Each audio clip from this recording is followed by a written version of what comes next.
বন্ধুরা কি রান্না করব দেখো, এই মুরগির ছাট এনেছি, ছাটের কষা করে আপনাদের দেখাচ্ছি। কড়া গরম হয়ে গেছে, কড়ার মধ্যে তেল দিয়ে দেবো, কুচানো পেঁয়াজ দিয়ে দেবো, কেটে রাখছি দিয়ে দেবো,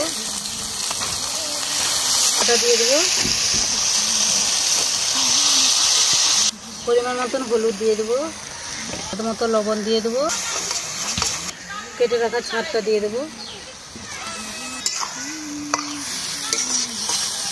ঢাকা দিয়ে একটু কষিয়ে নেবো।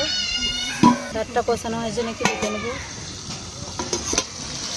হয়ে গেছে, এবার একটু পরিমাণ মতন জল দিয়ে দেবো, দিয়ে একটু ফুটিয়ে নেবো। ছাটটা হয়েছে নাকি দেখে নেবো।